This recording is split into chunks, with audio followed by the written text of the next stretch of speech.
Here's my biggest unpopular opinion. The prettiest girls don't get guys. Let me explain. Have you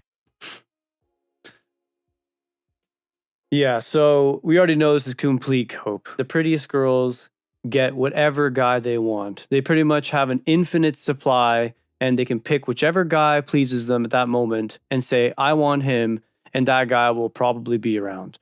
Now, they may not get a relationship out of him if they pick a certain type of guy, right? But they can definitely get whatever guy they want. So this is already a lie. ever wondered why the prettiest girls are always single? I think for women, there are different degrees of pretty. There's like cute pretty, and then there's drop dead gorgeous pretty, like Nicole Scherzinger. If you're in the drop dead gorgeous category, chances are you're really intimidating to guys. They either think you must already have a boyfriend or that you wouldn't even look in their direction. And because they fear rejection, they wouldn't dare come and speak to you.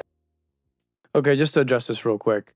There is a reality about this, but the prettiest girls, right, they have the ballsiest guys that go up to them. And if you talk to girls online, they always complain about how guys are constantly approaching them. I'll be honest, this is blatant lies. The main issue is that pretty girls probably have a bunch of guys approaching them that they don't like. That I can see being true. But no guys at all, and they're always single.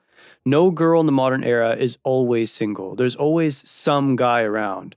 Even if he's just a friend, he's a placeholder essentially, right? There's always some guy around. They're never purely single. This is just quite honestly a fantasy. What I suspect on some level is that this girl probably single right now. She probably wants some attention, and she's talking about this from the position of being a very pretty girl. At least that's what she thinks. And to be fair, yeah, she's a pretty girl. So she probably has some perspective on this. What I think the issue is that this girl doesn't have the guys she wants approaching her. I'm sure if I did a deep dive on her Instagram or TikTok, I'd probably find a massive list of guys. And if she were to expose her DMs, probably has hundreds of guys DMing her. All this is that she doesn't have the guys she wants approaching her. And it's also a little bit of look at me mixed in. Guys love to flirt with women any chance they can get, but only with women that they think that they can easily get. Don't get me wrong, really pretty girls do get approached by guys sometimes, but typically it's guys that are way below their league and like really ugly guys, because those guys don't have an ego. They don't really fear rejection because they get rejected all the time. Okay, well, that's actually true. That's a good point. So she did say the truth there. At least she's admitting that there's tons of guys, but it goes to what I'm saying, right? Guys approach her all the time, but not the specific guy that she wants. I think it's a bit of a catch-22. This girl's pretty, so she thinks that she doesn't have to approach, but to get the guys that she wants, she has to give them some sort of signal. I think another thing she's missing here is that guys that have status, are attractive and successful, they're not going to go shotgunning approaches and get rejected. It doesn't make any sense for them to do that, especially considering the fact that most of the time, these types of guys are very good at perceiving if a girl's into them or not. If a girl's just standing there and she wants a guy to approach her, he probably won't. Keep in mind, too, that a lot of pretty girls love to bait guys into approaches only to reject them because it makes them feel good about themselves. When you're a high-status guy and you're attractive, you really don't need that on your resume, if I'm being honest. Girls will legitimately bait a high-status guy into approaching them, reject him, and then tell everybody in the world about how they rejected X figure. Why would a guy with status or fame want to deal with the politics of that situation? It really provides him nothing. I think this fact is overlooked quite a bit. If you feel like guys never approach you, but you notice that they're always staring, you're way prettier than you think. Yeah, if you're a really pretty girl and you're wondering if you're ugly because you never get approached by guys, just know that it's because they're probably scared of you. It's not that guys are scared of a girl. I think a lot of them are just scared of the ramifications of approaching a girl and getting blasted. I think that's the main issue. To be fair, this view might be a little bit controversial to a lot of people, but I'm not a huge believer in just blitz approaching women. It makes sense if you're a young guy and you want to do a bunch of cold approaches just to get your feet wet. You don't matter that much yet and no one's going to remember you. Once you start climbing in level and let's say you get a bit of status, it's not as simple as it used to be. You don't create this premium image for yourself when you're out there just blitz approaching every girl that you find minorly attractive. A lot of guys will say that you shouldn't care, and sure, you can go with that approach too, but I do think that you do have to consider the optics a little bit after a certain point. For most of you guys watching this video, it's not going to matter. Go out there, blitz approach because you have nothing to lose. The guys that this girl wants are very unlikely to ever approach her because they don't need to. Some girl that's on her level of attraction will likely enter into the guy's orbit without them having to approach anyways. So what's the point of him putting himself out there and risking rejection when he genuinely doesn't need to? Unless, of course, you make the argument that this girl is so much better looking than any other girl that that guy has access to. And obviously we know that's just not the case. Here's why intelligence intelligent men struggle with dating. And it is, in my personal and professional opinion, that smart and successful men have the hardest time dating. And it's because they are the guys who have mastered the skill of analyzing and perfecting things. As an intelligent guy, this skill has probably served you really well in other areas of your life, like your career, but it doesn't work well for you in your dating life. Because the more you analyze in your dating life, the more you overthink. So instead of approaching that cute girl, for example, you start to overthink every possible outcome that could happen, or you spend your time trying to think of the perfect thing to say. Okay, so she's right about this in one way. I think she's missing out on a very important demographic of guys that she's sort of glossed over here. Essentially, she's talking about those Silicon Valley tech dorks right now, right? In a lot of cases, these are the types of guys that have those types of problems, right? These are your hyper analytical types that are very, very good at doing specific tasks. But obviously, when it comes to women, that's not what you want. So when it comes to that very specific category, she's correct. But when you're using a broad statement like intelligent, analytical guys, right? Successful even, there's a lot of other niches that also fit in that category. And this is where it gets a little bit tricky. When you're fully aware of the game, right? When you're fully aware of everything and you have your life sorted out on some level, I think a lot of guys start to know a little bit too much. And I personally don't think you can know too much, but for a lot of people, sometimes knowing a little bit less is advantageous to them, right? Because in some way, ignorance is bliss, right? The less you know about the dynamic stuff, the easier your life can be. It's just that you're at higher risk. These days, if you don't care to know about the intricacies and details and all the deep, dark psychology of everything, it's absolutely mandatory that you buy into the same fantasy as the girl. Now, in this type of arrangement, the truth doesn't really matter anymore, right? You're buying into a joint fantasy. And likely you're going to run that course until something pops that fantasy balloon, whatever that may be. Smart, accomplished guys have a really hard time buying into this because, like this girl said, every aspect of their life benefits them knowing the truth and knowing the answer to everything, right? And understanding how everything works.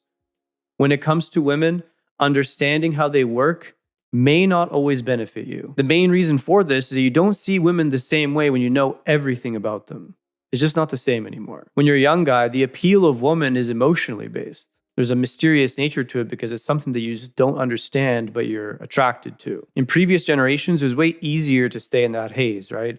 But we now live in the age of information, so social media, internet, whatever you want to call it. You now know everything because you see it all the time. It's almost impossible to not get affected by this even a little bit. Anyway, we'll get back to the niche of guy that she's talking about, but I did want to point out that broader niche of smart, accomplished guys that she isn't really referring to in this video. And find the perfect time to say it. And then you either end up talking yourself out of it completely or just missing the opportunity. So the next time you see a cute girl looking at you, you need to stop overthinking and trying to find the perfect thing to say and just go up and say hi to her. Let me know in the comments if you're one of my smart guys that struggles with this. And as always, feel free to save this video as a helpful reminder that you need to stop overthinking it. Okay, so when she's talking about overthinking, right? She's talking about nervousness. She packaged nervousness in a different format. It's a little bit counterintuitive because in every aspect of your life, you're planning for the future. When it comes to women, you can't do this. If you're on the date and you're planning for the future too much, she will interpret that as you're coming off too strong. Girls typically don't reward dorky guys because to them, it doesn't come off masculine. A great way to compare this is like Clark Kent, Superman, or Bruce Wayne, Batman. Even when Batman is in his day-to-day form, he's still much more attractive than Clark Kent is. Being hyper-fixated on details oftentimes comes off as feminine. Masculine guys oftentimes fly by the seat of their pants. They just figure it out as they go because they're naturally resourceful. Now, I'm not trying to say it's right or wrong. I'm simply explaining the reality of how girls perceive it despite what they may say. If your goal is to come off more masculine in your interaction with girls, dial back the intelligence and analytical nature for a little bit. Also try to not be overly dorky about topics and instead try to be a little bit more nonchalant. It's good to be passionate about things, but there's a gray area you don't want to cross with certain people. Unpopular opinion, but I feel like a lot of guys don't know this. If you're dating a pretty girl and you just automatically assume that she's going to cheat on you, this is where you went wrong. Pretty girls don't give in to attention easily. And the reason why is because they've lived their entire lives getting attention, like without even trying. You know, guys try to get their attention all the time. So to them, you know, having a guy hit them up on their DM or whatever, that means nothing to them because they're already used to it, and they choose to be with you because they love you or they want to be with you. So where you should watch out is someone who isn't used to that kind of attention, because a lot of the time those people are the ones that are going to end up, they're just going to give in because they just aren't used to getting attention. So okay, so first thing I want to point out is that in the modern era, pretty much, let's just be honest, 80% of women, maybe even 90%, but let's just say conservative 80%, right, get this type of attention because of social media. So for a girl to not get real attention is pretty rare, I would say, at this point, right? I know people from high school that were like a little bit of the weird kids that are posting all kinds of crazy videos and they're getting attention on social media, all right? Like, I've seen it all at this point. You know, it's just always funny to me when people think that, like, good-looking people are more susceptible to cheating, because that's not true. Okay, so this is definitely not true. Good-looking people are definitely more susceptible to cheating because they have way more options, way more. Like, you can't compare even slightly. It's like a different game. Like, when you get into this 8-9 territory, especially for women, right? You can't really compare that to a girl that's an adjustable 6. The sheer amount of temptation that you have available to you as an 8 or 9 in comparison to the 5 or 6 is a totally different tier. This is why when guys come to me talking about how to approach women or how to get specific types of women, I do tell them that, yeah, there is the general rules that apply. In the case of this video, she's talking about don't be insecure, right? Which makes sense. No guy should be insecure, right? Now, let's also be realistic. The more attractive your woman is, the more prone you will be to insecurity. Because it's easy to not be insecure about someone you don't find that attractive. But when you find them extremely attractive, it's way harder for a person to not be insecure, because if you find them that attractive, chances are someone else also finds them that attractive. So this whole idea that it's the same thing, and it's not true, okay? It's a totally different ball game. If you're in the upper tier, the probability of cheating is simply higher, okay? And this is especially true on the guy's side of things, but on the girl's side of things, think about it. If you already know you have so many guys that are willing to offer you yacht trips and vacations around the world and all these things, and let's be honest, most girls that pull this off are extremely attractive. You can't be average and pull this off. They know that they can get the same standard. So if a guy starts acting up, why not just replace? This is just basic human psychology, right?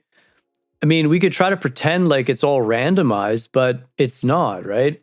You're much more likely to leave when you have the security already lined up. And that's just the reality of human nature. I didn't make the rules.